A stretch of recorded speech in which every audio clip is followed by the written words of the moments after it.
today to our panel, and we're going to focus on culture in Web3 space.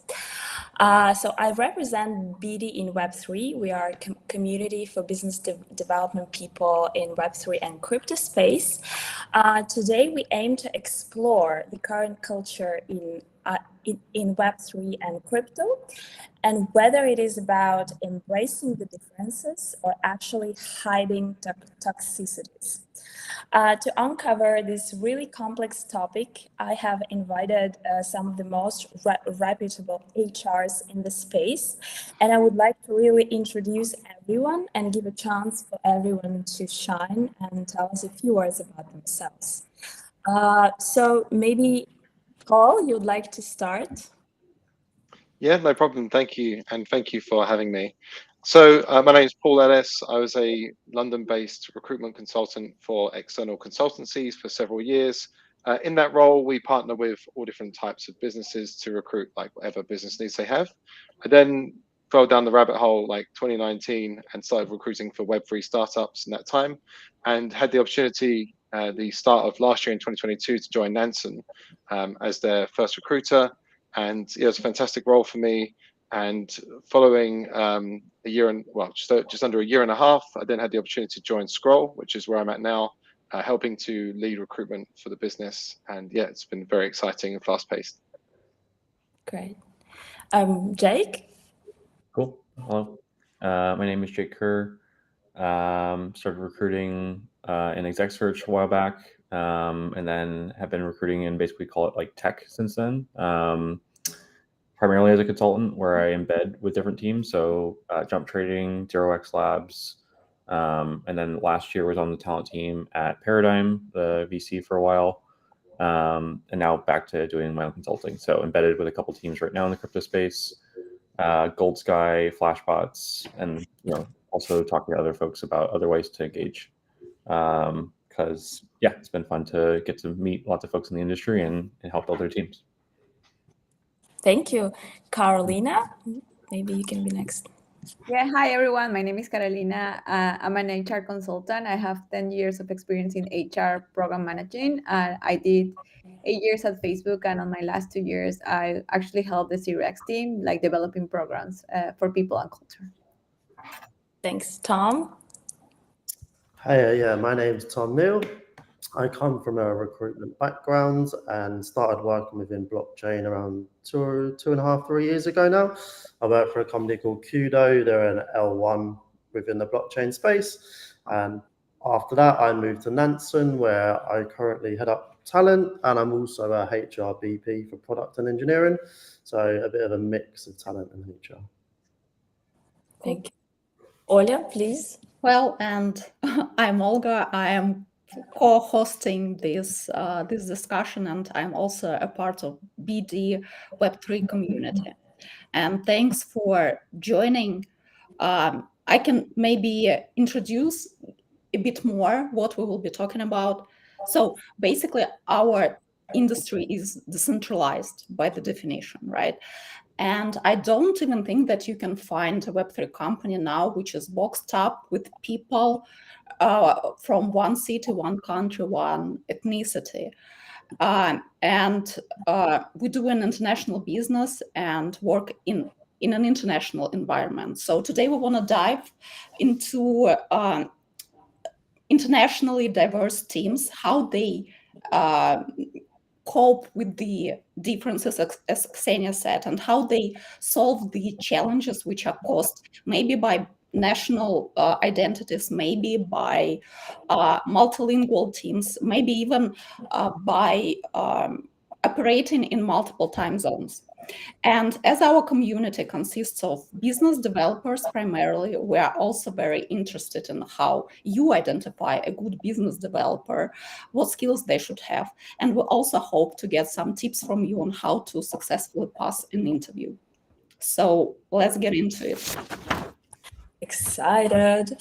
Actually, I have the first question to you guys. Just in general, how do you describe culture differences in Web3 space and in Web2 companies? Would you also agree with the statement that the Web3 culture is like a cult. You either a believer or like an outsider. What are your thoughts, and yeah, how do you approach the differences here? Who wants to handle that one first? Go on, Tom. I think I don't necessarily feel like Web3 is a cult per se. I think there are like different reasons why people want to work in Web3, and you don't necessarily need to be like a crypto fanatic, let's say. Some people have very much been blockchain, crypto buying tokens for a number of years now, and it's led them to work in this space professionally. However, like it kind of answers the other question you mentioned as well. I would say that Web3 compared to Web2 is a lot more people and culture focused and very much like the modern way of the world now. So as you mentioned, being decentralized, remote working, if you were to have a vote tomorrow and like the biggest priorities, maybe 10 years ago it was salary first, progression, what that looked like. Where today remote is probably, in your top 1 or 2 within the salary. So I do feel like Web3 is much more people focused. And as I say, and some people, whilst they may not be they might be crypto agnostic, they actually prefer more the work and in the personal life because it's side by side. So you can be a digital nomad. You can, work in the mornings, work in the evenings, however you feel must. So I feel like it kind of sits into different categories, whether you enjoy the crypto side of things, you believe in the technology, or it suits your lifestyle. I would say like they're the top 3 reasons why generally you want to work within Web3. Yeah, maybe I can add my view to that. I agree with everything you said there, Tom. I think for me, some of the things that people misinterpret as being like a cult is more akin to startup culture. I think all of us on this panel recruited in Web 2 and Web 3, and yeah, there's a lot of similarities still. It's mainly the differences between, early stage startup culture is where you get the biggest differences in businesses. So you can find a lot of the things that you might hear about, whether it's good or bad in companies in Web 3. You can hear about those in plenty of areas in Web 2 as well, trust me. So I think, I don't think it's a cult. And I agreeing with Tom, like people come to Web3 for all different reasons. Also, the more mainstream it's becoming over, especially the last 2 or 3 years, like more mainstream DeFi is becoming the last 3 or 4 years. I think people are coming for all different reasons, and some of that is the tech. So a lot of people are motivated by the technology. So I don't feel, maybe that was the case 4 years ago, 5 years ago, but I don't think so much now. So you mean there is some specific culture, but there is no cult, right? I think no, I would say it's more, like I say, it's more because of the fact that every company in Web3 is a startup, and startup culture is what defines culture more than the sector of the industry. I mean, I do think that Web3 is specialist for sure, and that does have a relatively unique culture, but I do think it's mostly driven by a startup culture, in my opinion. Mm-hmm. Mm-hmm. Okay, then from this perspective, the next question would be, how do you identify culture fit? And can you give maybe examples showing a cultural fit for the company that you represent? And do you even think that cultural fit is crucial? I mean, is it something that you try to identify or to predict when you are interviewing a person?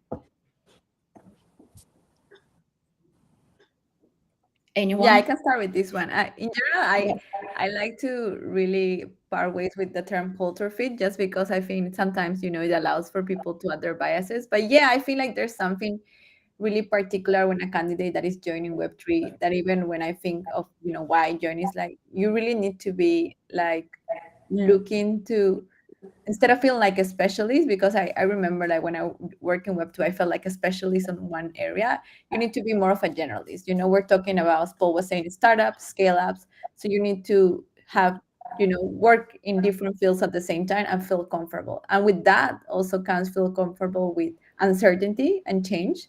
We're testing out new things, new products, new features. So something that might be super relevant this week, or it could be in our plan for next half, could be really raised like in a month, because we just think it doesn't work anymore, and then teams will be switched. So I think like if you're a player in Web3, you need to feel comfortable with change, and also comfortable just knowing that you don't know it all, because I feel like every time I feel like attend a conference, I feel like I'm starting to learn about something, and then boom, they're launching like two new things that I have no idea what they're talking about. So I feel like I'm always at the 1% of knowledge, So I feel like it's a very specific kind of character, and some type of characteristics that you're looking at a person that wants to join this sector. Mm-hmm. So what about others? Like, do you encounter in your everyday work with this something called cultural fit? How do you identify it? How do you deal with it? Have there been any cases when you had to probably fire a person because of not fitting this culture? I think, like as Caroline said, like maybe not culture fit, but maybe like working processes is a better way to divide by if someone's going to fit well in your organization. Because a bit like Caroline worked for Meta, like the processes at Meta, I imagine compared to a Web3 are at different ends of the spectrum. And you'll see with a lot of startups, I think founders get a bit into the trap where they want to highlight the best on the market, and it might be like your fangs or wherever it may be, but it's a very different way of working. And because the crypto market in general in industry is so volatile, you do need people who are very much open to change. So it may, like culture fit maybe not be the right phrase to use, but maybe just work in processes. If someone's quite stuck on the fact that it has to work this way, and this is how we did it in our last organization, it's going to work here, that generally isn't the best way to work. Because as you say, like within fintech or other industries, you have a bit of a catalog of history of how companies have worked, where in Web3, you don't know that. You're kind of like jumping in at the deep end. So you want people who are quite autonomous, people that are open to change. And the good thing is with crypto, in other industries, you're sometimes reliant on your manager or other people for you to learn. Where within crypto, you can attend conferences, go on, you can fall into a rabbit hole on YouTube or Substack or wherever it might be, and really upgrade your skills there. So if you're someone who's proactive about learning within the space, you don't have to rely on anyone else. So more of like a self-starter would be like the number one when it comes to prioritizing maybe softer skills. Yeah. I want to add, I think a lot of teams do default to like hiring on vibes. Like they just like want to hang with people, and like people are chill and cool and like easy. And like for sure, like the industry as a whole is like very friendly and very open and very welcoming. I think it's part of like the spirit and the philosophy behind the technology. But it's a terrible way to hire because it's like totally squishy and amorphous, and like anybody can just be chill for 30 minutes on an interview. And so like the more that I've seen teams define like what are our values and what do we want our culture to look like what are actual behaviors that we like, work styles that we want to see in our company, and then actually creating interview like structure around that and be like, does this person exhibit these qualities and this style of working and the style of communicating and the types of cultural things that we care about. And that might be about the technology, that actually might be about other things, but like kind of orienting their interview process around that versus just like, yeah, they're cool to hang out with and I like to vibe with them. And like that tends to end up being sometimes very good hires, but also sometimes very bad hires because you learn things when they're in the job and you're like, oh, we didn't actually realize they're going to be a jerk or work in this style or be too rigid or something like that. Can I add to all of those things as well? Because I think like you've really covered it all. But the only thing I wanted to add was like for the people listening who are interviewing or worried about whether they're the right like culture fit, like obviously you can hear from all of us that we don't really like that expression very much because it kind of tricks people into thinking that companies hire or should hire based on how they get on with somebody, which you all want to enjoy working with each other and get on with people. But when people talk about culture fit, what they're talking about is like, is somebody going to be engaging? Are they going to show up to work? Are they going to work hard? Are they going to conduct themselves in the right way and treat people well, be professional and commit? So I think that's what we're really talking about. So yeah, I don't think people should worry too much about their personality or how that melds with people so much. Oh, great. Actually, like I hoped to hear something like that, because I always felt that cultural fit is something that, like, it's like an excuse for a company to hide a lot of vague things when a boss doesn't like an employee and to finally hire a person. So yeah, I'm really grateful for this take. Thank you. Yeah, and also I was thinking a bit how to phrase the question that I have as well, with what you have just said about well, to hire because of the vibes, or because the space is so like the speed of operations is so high.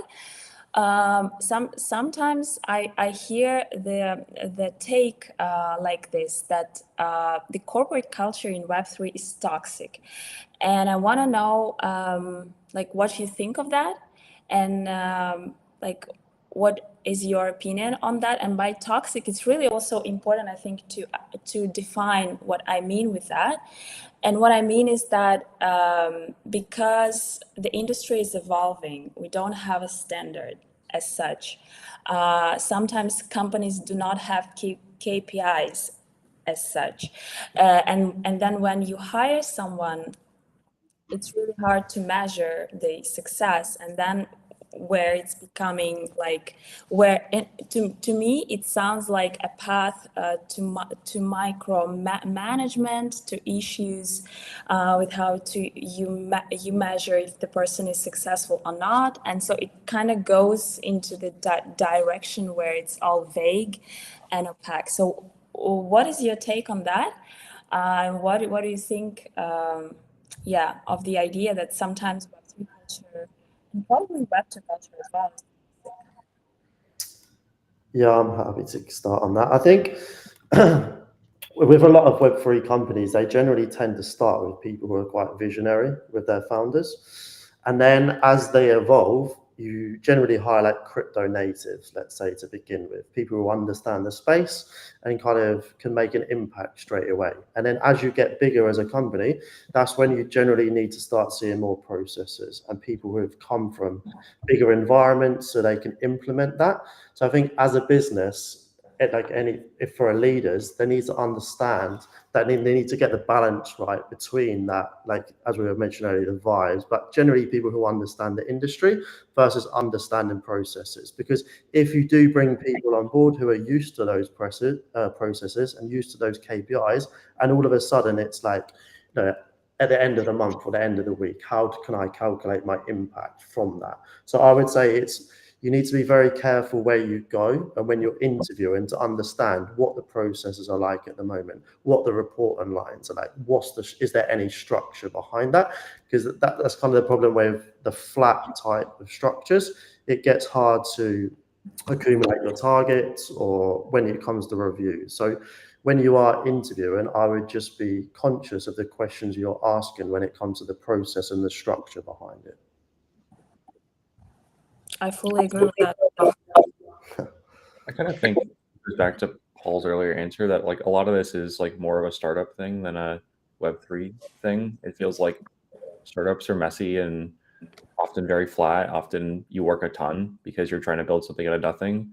I think crypto inherently attracts workaholics and people who are, you know, hyper chronically connected online, and like doom scroll crypto Twitter all the time. So like you end up with people who are just sort of always on and always working, and that can be, you know, that can be also perpetuated by founders or encouraged.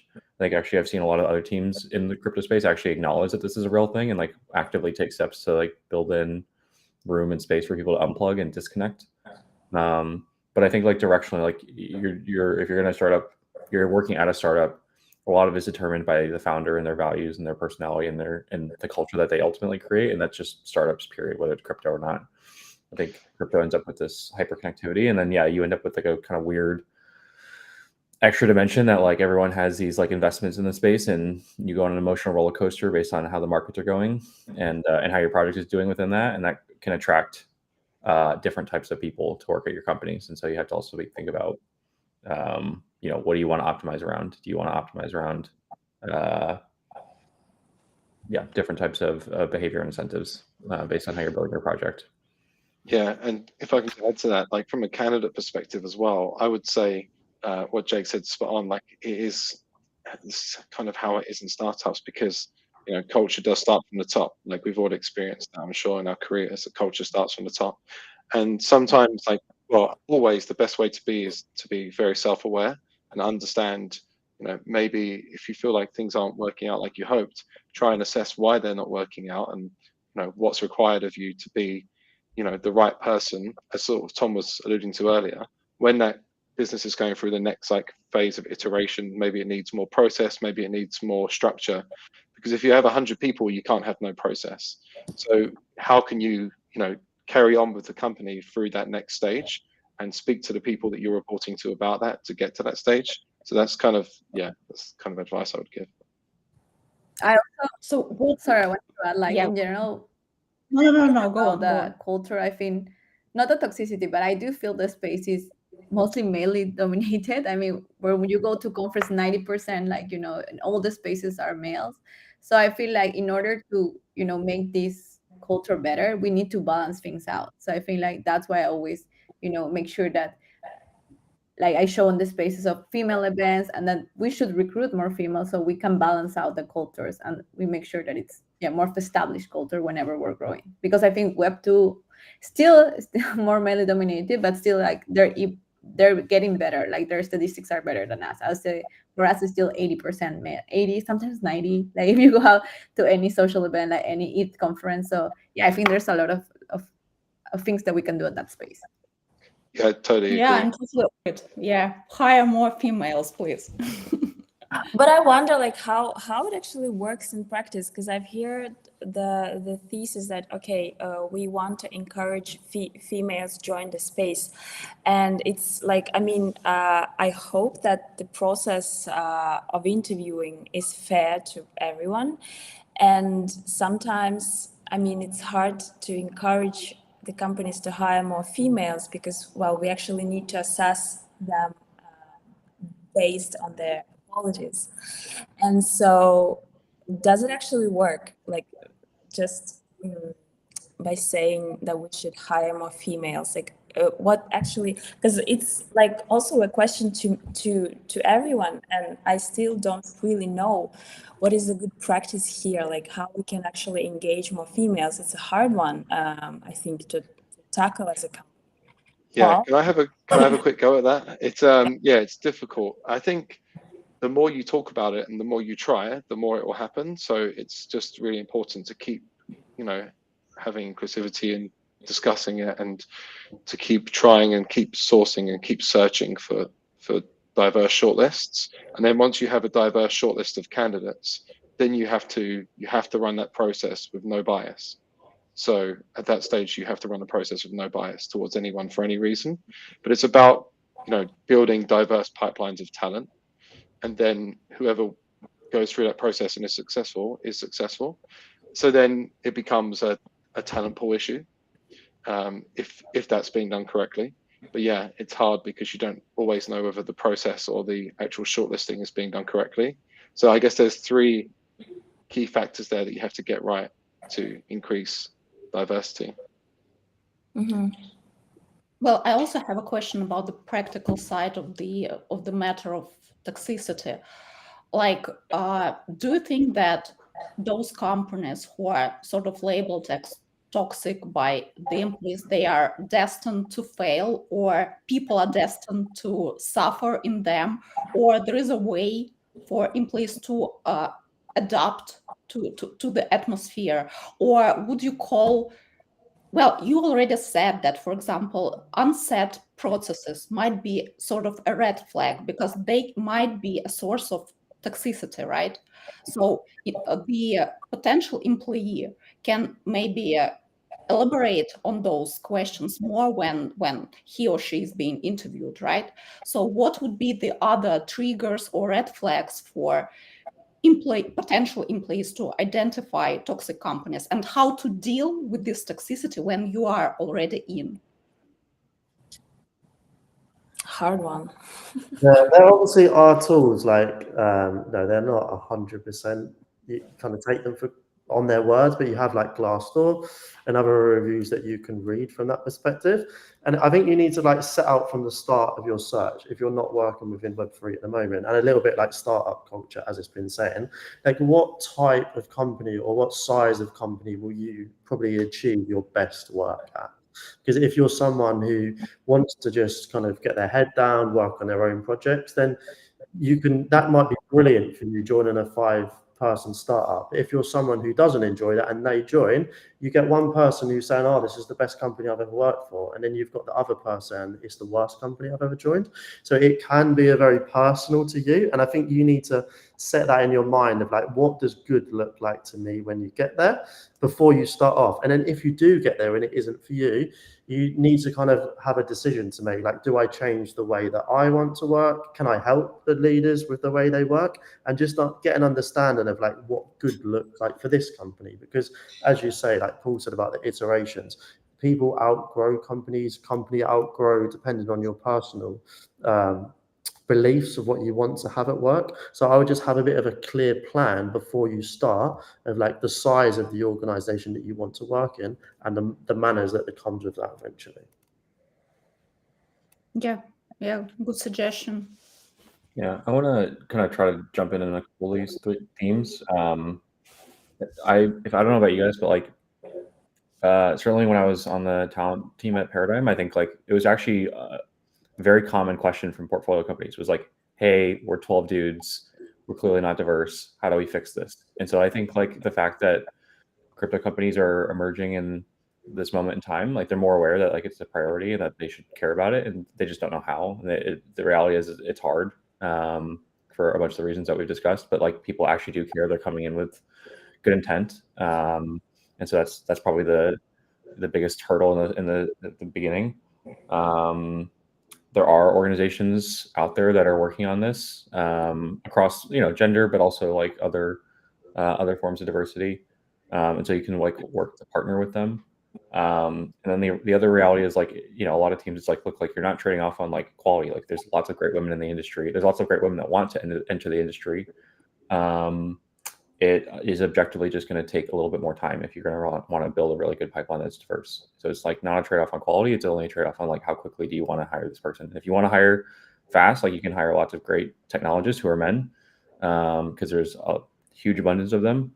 And so it's really more about like how committed are you to this as a goal, and working backwards from that. And it's easy to show off, like when you're interviewing someone as well, you need to have representation on your panel as well. Because if it's just an all male panel through all your stages, you're going to really struggle to show that off. And it's easy on LinkedIn and other platforms where you can show like your culture, what it's like to work here, the diversity that we've got, and people see that from the beginning then. So they're much more inclined to apply. Where, if you go on someone's homepage and it is just the all male founders and the team, it's like, that's not really what I want. So you need to try and show it off publicly where you can as well. Yeah. I would add on to that. I actually think and I've literally been asked this by candidates the last several weeks. They're like, hey, you guys are a bunch of dudes. Like, what are you going to do about that? Like, and like, you just straight up ask me, what are your plans to address this? And we have a plan, like, right. And so like, I think it's totally fair as a candidate to say like, this is important to me. And like, how are you as a company thinking about this and working towards this? And you'll get a range of answers. Some are very thoughtful, some are very not thoughtful. And you get to assess like, how do you feel about that? Can I just say, it'll be interesting to hear from you, Caroline, about like what you did at Meta as well, because you would expect they would be at the forefront of these questions. Yeah, I mean, like part of it is developing programs to kind of get people into the space. And I think in Web3, we're also doing that. Like I worked with Shifa in the past, and I know they're running like training, like basically courses of 12 weeks to get people into the space. I also think like, setting up events where people can just connect with candidates. And as Jake was saying, like if you're not really pressed in time, maybe you can get like some talent that you're not considering because they're not in the industry yet. But as you say, maybe the vibes, and then they can meet the team. And sometimes you're just looking for skills, and the Web3 is something that it's a nice add-on, but they can really learn if they're interested. Yeah, and also from a candidate perspective, because I think was asking about like how can candidates uncover it as well in the interview process, I think you said. So I would answer that like, if people are asking you personal questions, it's not a great start, because you want companies to employ you based on like your skills and experience, and also your aptitude to learn those skills and develop your experience. So if people are asking you about like, which like NFT, if they can ask you about like crypto questions, is okay, I think. But if they're asking you questions about like your personal life, I think that's a little bit odd. That shouldn't happen. Like that wouldn't really happen that much in Web 2 anymore, I would say, because it's professionalized past that. But I've heard a lot of stories about things like that in Web 3. So I would say that's a pretty big red flag. And yeah, I don't know if you guys can think of any others, but that's definitely one that comes to mind. Thanks for sharing. Actually, I also think that we should focus like on programs that can somehow attract the talent, and so that the talent is diverse. And I think it's where the problem kind of starts, and so we probably can look into that. I think we have actually a very interesting question from audience that is related to toxic culture, and I want to address it. So the user called Ape Star is asking, so the case is like this. So an employee who's been with the team for a long time now and gone above and beyond to prove their worth, juggling multiple things outside of what they were hired for, but the management still does not give them growth opportunities or even address their contribution. So what should the employee do with that kind of situation? It's just a very specific example, I think, of potentially toxic environment that the person is stuck in. Yeah, from a people HR perspective, like looking to grow, I would always say like to document where you've had the impact, because it's very easy for people to say, as the person, you might feel that you've made the most impact in the company, but that could be subjective compared to someone else where they feel they've had the most. So whenever you're taking on tasks above and beyond, I would always like document the impact you've had and what you've completed there, and talk about it in your managers in the one-to-ones, and get them to kind of not appreciate that, but get them to speak about what you've done, how you went about that, the plans of action.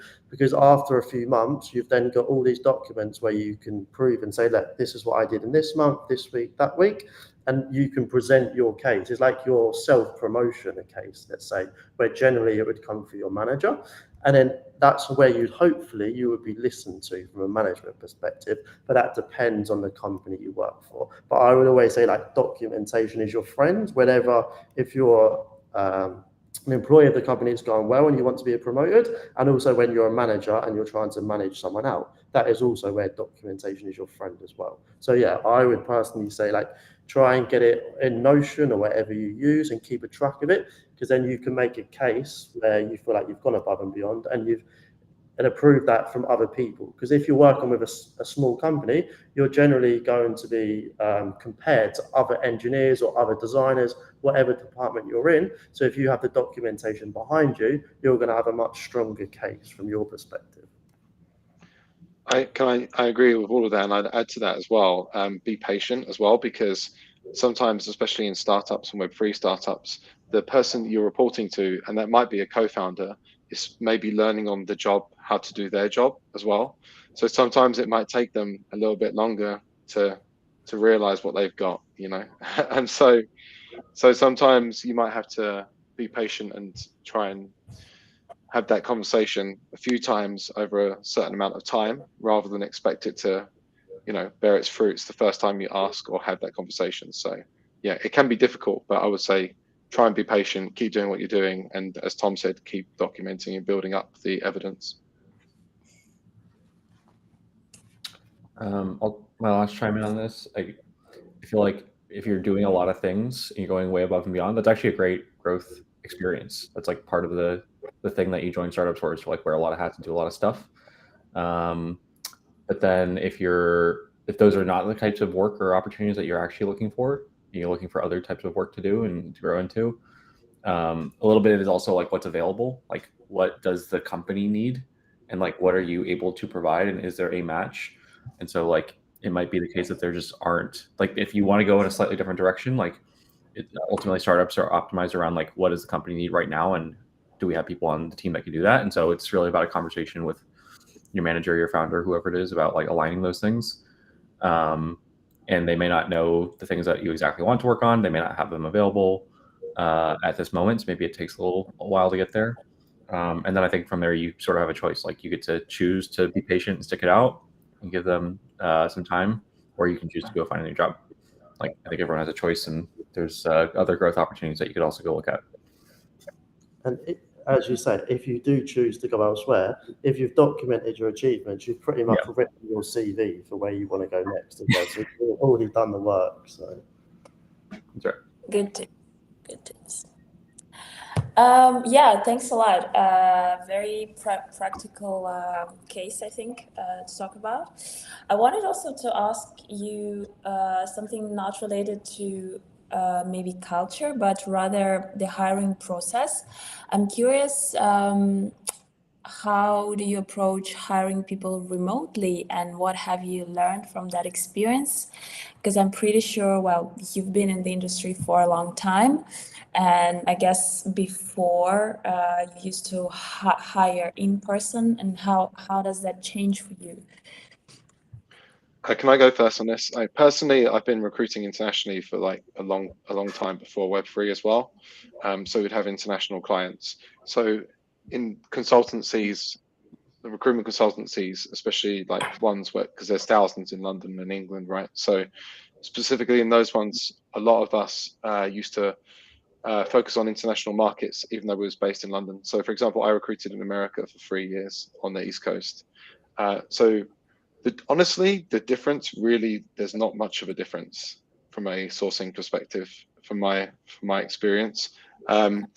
You try and treat people fairly and treat people like based on their skills and experience and don't have bias, then there shouldn't be that much of a difference. It's my experience. I mean, there are some subtle differences and I guess like different techniques you use as a recruiter, but I would say that you should try to feel like you're not being treated differently because you're in one country to the next.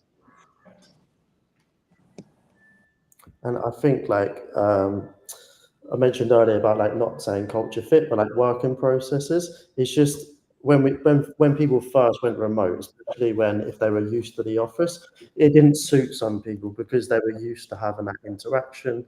They were used to having team meetings, being able to, like if they were even a bit of a micromanager, it didn't suit them as much. But I feel like remote working is getting more popular now and people are used to it. But I would say again, when you are recruiting through a process, you just want to make sure that they know what the pros are about remote working and what the pitfalls are, so that they understand when they came in what remote working looks like. Because especially like, let's say your company is based in Europe or Asia and you start recruiting in the US, like from Asia to the US, there could be like a 14-hour difference. So if you're in the US, your day when it's starting, everyone else's day is over.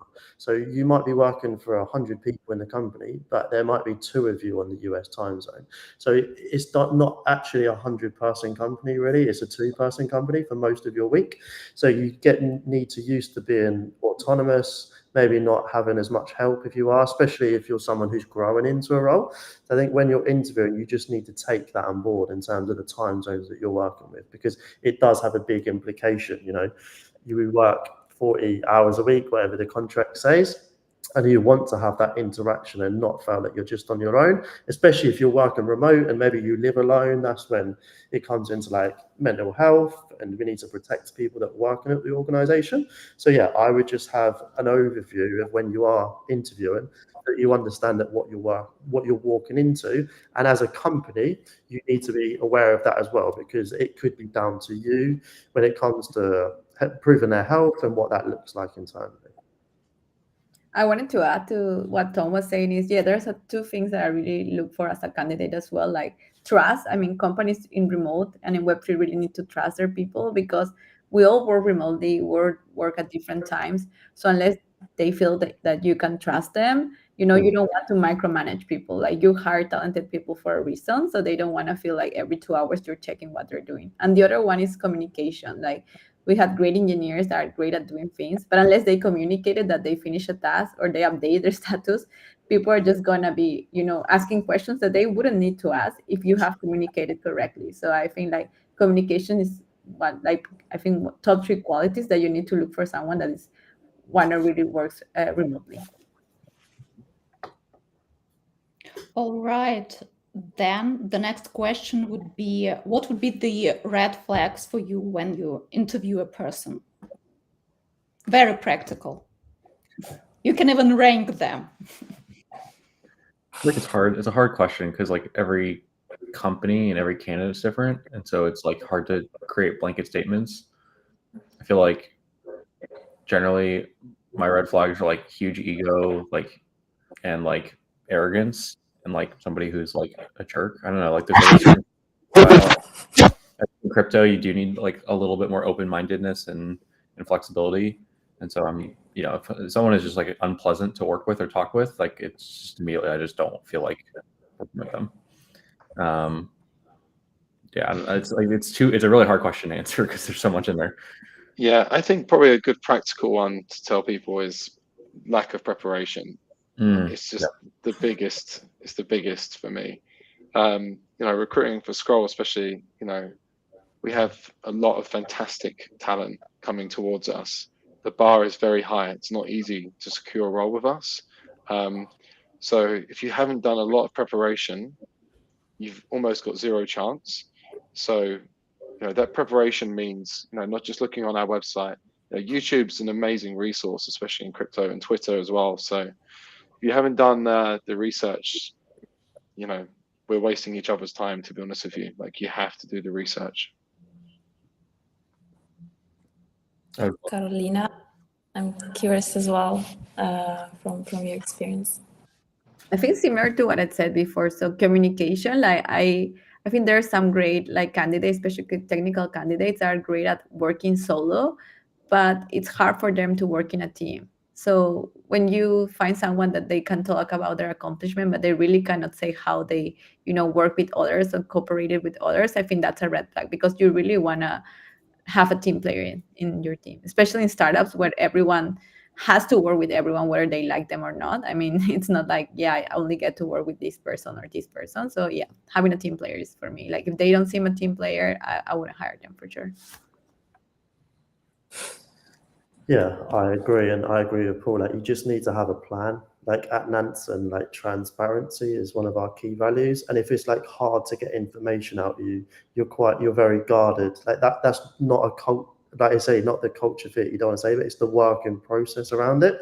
So yeah, we want people to be like as transparent as possible, ideally. Yeah, also, and adding on to that a bit more as well, like sometimes I think candidates feel like recruiters want people to be like ultra professional. You need to be professional, of course, and like act like be responsible for what you say. But like we want authenticity. You meet a lot of people, so if you meet someone that's authentic and brings good energy to the interview, it makes a huge difference. Because if I'm interviewing 5 or 6 people in a day, which is a lot, to be honest with you, I'm interviewing that many and you're the 5th person, if you're bringing good energy and like you're bringing personality and authenticity, yeah, the difference that makes is really, really dramatic, I think. Does it apply to developers as well? Well, I mean, that some of them might be not the easiest people to communicate with, right? I mean, less so than BD. Yeah, that's a fair point. Yeah, I would say less so than BD, but you don't have to be like me. You don't have to be gushing over things. You don't have to be saying like massive monologues or soliloquies about what you think about the company.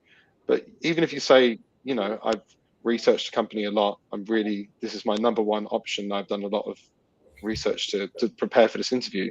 It's not always how you say it. It's just you need to say things. You need to actually get your points across and get that across. So yeah, you don't have to be like incredibly, flamboyant or have a lot of flair. You just need to say things sometimes.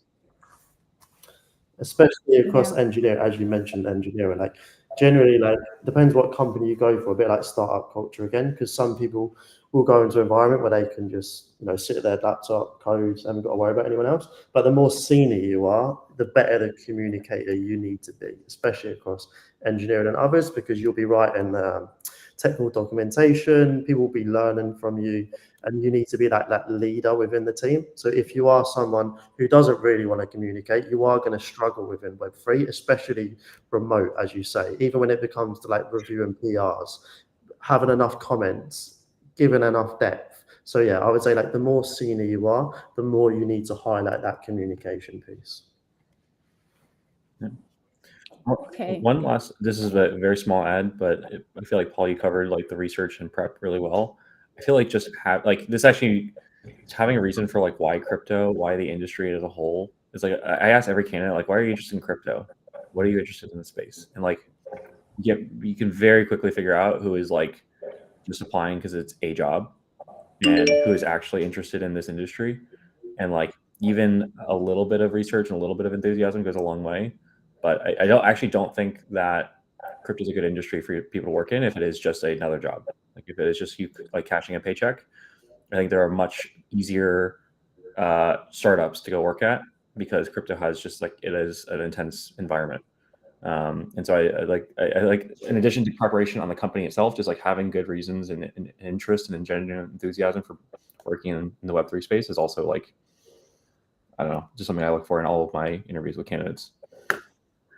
Yeah, and I think that can help you make you stand out as well if you are looking to get in within the industry, even on your CV, like having the projects that you're involved with, the events that you've attended, or even like the Telegram groups you're a part of. Like if you interview someone, as you say, you ask them, why you want to get into crypto? I was like, I bought Ethereum a couple of years ago.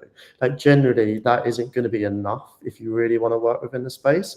So I would just, as you say, like highlight those groups that you're a part of and where you want to be, because a lot of the roles, like technically, they might be able to be sort of flex there, because if you really show that crypto knowledge or that crypto passion, especially in a crypto focused role within the organization, that will hold you in good stead throughout the process.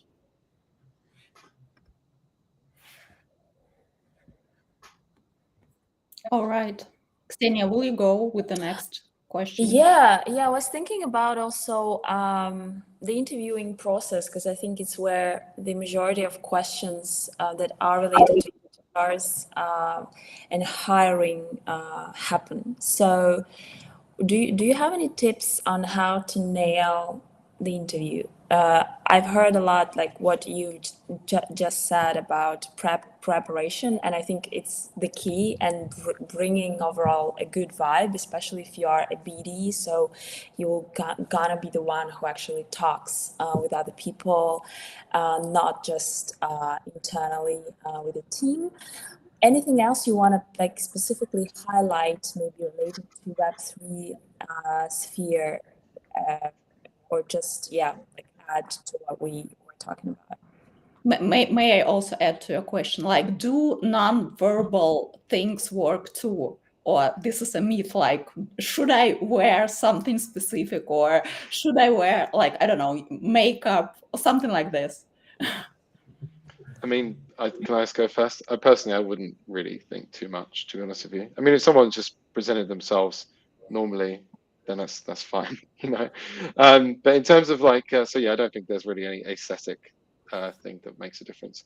In terms of like interviewing tips, especially for BD roles, I guess like the biggest bugbear for me is, and I've like quite a lot of BD and sales roles. The biggest difficulty is when candidates can't give examples. They just don't give end-to-end examples to questions, which if you can't give end-to-end examples, like you're unlikely to pass the interview well. So, if I ask you a question such as, like, can you tell me about prospecting in your last company? Like, how did that go? And leave it very open. Don't say, good, it went really well, I'm really good at it. That doesn't tell me anything. Anybody could say that, right? Give me an example of, give me some clear examples of prospecting you did. Give me data behind how you did it, method behind how you did it, and then tell me like what the results are. So like we call it everyone calls it the STAR methodology of interviewing, is definitely what I would use for sure. Good one. I will add, I agree with that. Examples, detail, super helpful. I think every team is different in how they structure their process. So a little bit is just like you're gonna have to be flexible and adaptable. One thing I've seen a lot of teams do is like some sort of like case study, take home assignment, just like a thing, like a product or a work product. Not every team does this, but I think particularly for BD roles, it's actually quite helpful because like a lot of BD people can talk their way through an interview, but like you kind of want to see their actual work or like how they might approach work. So if you're, that's one thing is like if you are interviewing with a company that has one of these things, I would go way above and beyond. Like I would like absolutely crush that part of the interview because that's basically like going to give the company a lot of signal on like, are you basically good at your job?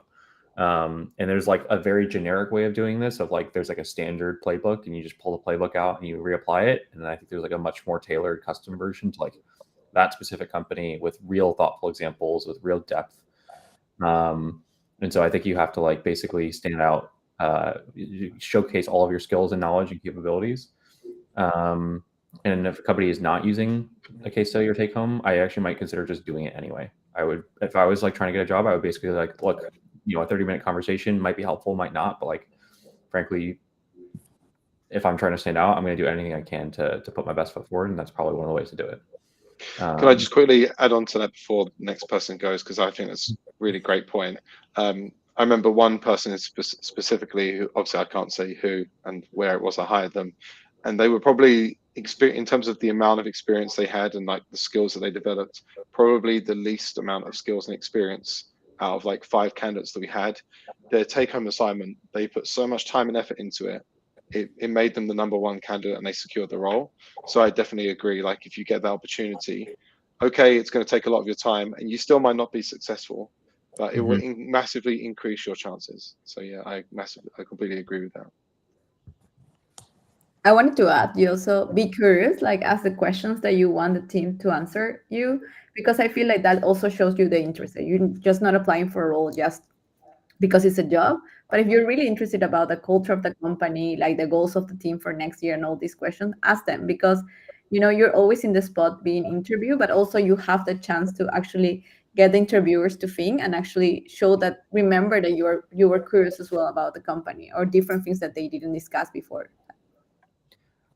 Yeah, I'll actually add on to that. Like, I think that's actually a signal for me in my recruiter calls with candidates. Like, if they have 1 or 2 very generic, not very thoughtful questions, they obviously they're not actually interested in the company, in the role. But candidates who come in prepared and have like lots of very interesting questions to ask, like very nuanced questions that show that they actually are interested in learning more about the role of the company, I just like them better as candidates. And I think they do better in the interview process.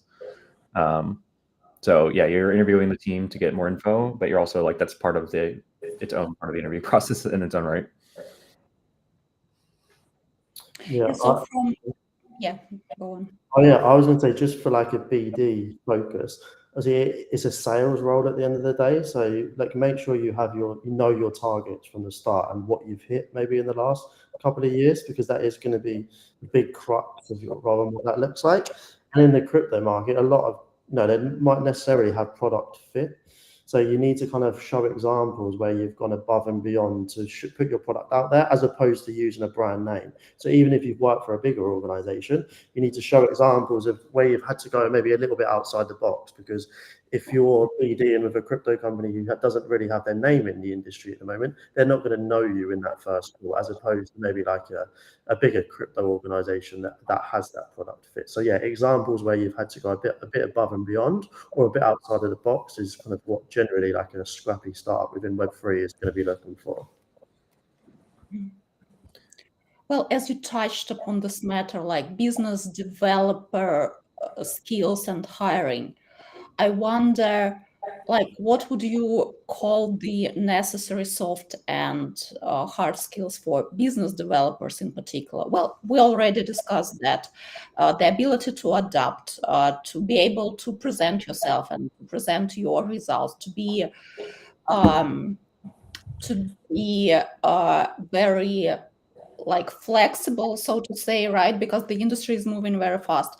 But I feel that like business development is some sort of a black box still for many companies, especially considering our nascent industry, right? Because some companies, they don't even know what, like they want to hire a business developer expecting some great results, but they cannot even specify what they are expecting from that person. You know that sometimes business development involves sales, partnerships, sometimes it implies marketing, right? Sometimes it implies like you have to have some knowledge, maybe even in compliance when going to other markets, right? So I wonder, in your companies, what do you like include into business development skills? What is necessary for a person to know and to be to have skills in to be a good fit? I would say, like, obviously, like a lot of sales attributes are very similar across any industries.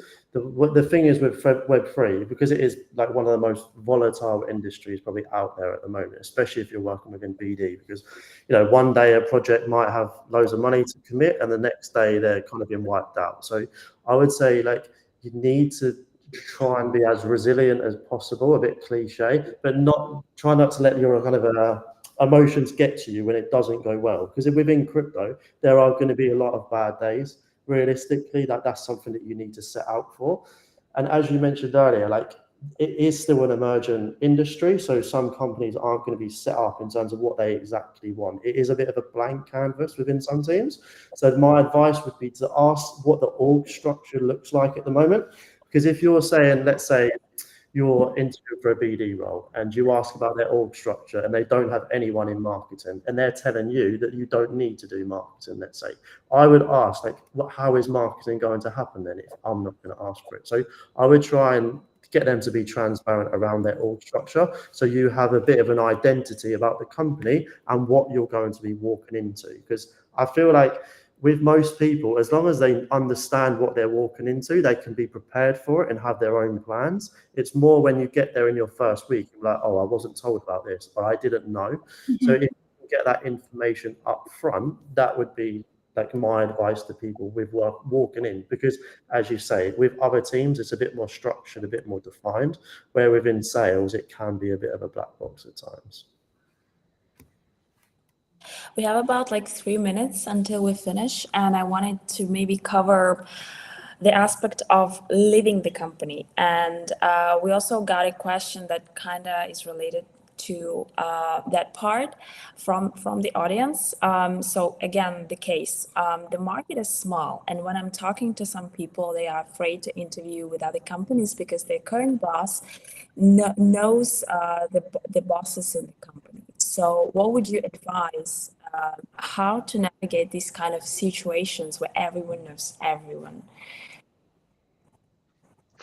Can I quickly speak about this? So as a recruiter, I would never ever compromise like confidentiality for anyone, no matter what the scenario. And I think that's very true of like all recruiters. If you feel like maybe you're selecting to go for an interview, or you're thinking about approaching someone to interview for a company, and you feel like maybe the people you'll be interviewing with don't have like the professional background or rigor to be confidential, like to treat you properly, then yeah, maybe you shouldn't do it. But I would say, like, I think like all the people in this panel, we've developed our careers over a long time of being in this space and never ever compromised confidentiality. So my advice would be, first and foremost, like, you shouldn't have to worry about that. And yeah, just, I think you have to, if you feel like it's a risk for somebody who maybe doesn't seem to be that experienced or that professional, then maybe don't take that risk. But I think that's 1 in a million. Like, I don't know about you guys, but I've never really come across anyone who's broken confidentiality towards a candidate. No, and some companies you can ask to sign an NDA, so maybe that's one way to get around it. But I think if you found out that they did breach that confidentiality, that is a bit of a red flag in itself by speaking to the company. So maybe you can actually help yourself there, but maybe you can ask the company to produce an NDA so that you're both aligned with that. I haven't ever actually come across that situation, so I wouldn't want to say like for definite what you should do, but that would probably be one of my proposals, would be to have an NDA signed. Yeah, just adding on to what Tom just said there, like between the two of us, and I'm sure with Jake and Carolina, like we've been doing this for a long time and been involved in a lot of candidates' interview processes and worked for all different companies. I've never come across it either. Never. Yeah, I haven't come across it. I'd also say, like, yeah, crypto is extremely connected. Like, it's a very small world, and so like you're gonna have a risk with almost any job you apply to, and it's sort of like a judgment call on like which of those companies you think have the professionalism. But I think like if you don't do it, you're gonna be paralyzed. So you kind of have to take the risk. Yeah. Do you guys have any tips for people who want to leave the company? Like how to leave with grace? I don't know. Maybe, yeah, some advice for those who would intend leaving. Yeah, I mean, just off the bat, like I think like you're leaving a last impression, and like you want to make sure you go out on a good last impression, and so you want to be extremely professional, positive, gracious. These are people that you will probably work with again in the future or bump into, or crypto is extremely small, and like actually a lot of crypto teams get started because people hire their friends from old companies, and so like you don't want to burn bridges on the way out. You basically want to keep things as positive and professional as you can. And sometimes that's easier because you have good relationships on the way out, and sometimes you don't. It doesn't really matter. You still want to leave a good last impression and be as professional as you can be. Also share your thoughts if there's an exit interview and you will have hope that your manager treat you differently or you didn't see career progression or these things. Just share them with the company because that could help them grow, and also could see that you didn't leave just because the paycheck was higher or something, but really you have like a strong reason why this project was not working for you anymore and that you really wanted to grow. Yeah, I would agree with. Oh, sorry. I was just going to jump in. So I would agree with that to an extent, but I would definitely caveat that with like, if you're giving an exit interview, keep it positive and with solutions, because you can end up easily going down like a negative rabbit hole and end up saying things that aren't best for you to say. So if you do that, I think you should be very, very careful about what you do and say. Yeah, like that sound like a broken record, but I mentioned documentation a few times. But like when every time there's something that you don't enjoy, to document it, because in that exit interview or when you resign, you can just say that this is what I'm not happy with. And sometimes the things you aren't happy with don't get communicated to the people that they need to. There can be blockers, and you might not know that. You might be telling your thoughts to one person, thinking that it gets elsewhere. So that's when you do document. There's nothing wrong with negative feedback in an exit interview, in my opinion, as long as it's constructive, because as you say, you've got the documentation behind you then, and as you say, like it might actually help turn things around for you, but also you'll leave on good terms at the fact that you're actually helping improve the company. And whilst that might not be as relevant to you at the time, it might help you in 18 months or 2 years time when you're looking for a new role. All right, so we actually, are running out of time, and it was a very long and very good conversation and very insightful. I'm really happy that you guys showed up and shared your thoughts, your ideas on hiring and the culture. And I think some of the questions were really hard ones because, they are related to diversity, they are related to toxic aspects that can be related to the industry that we are working all in. So I would like to thank each and everyone for your participation. Thank you. Thank you so much. Yeah, thanks for having us. Thank you. Bye. Bye-bye. Yeah. See you. Bye.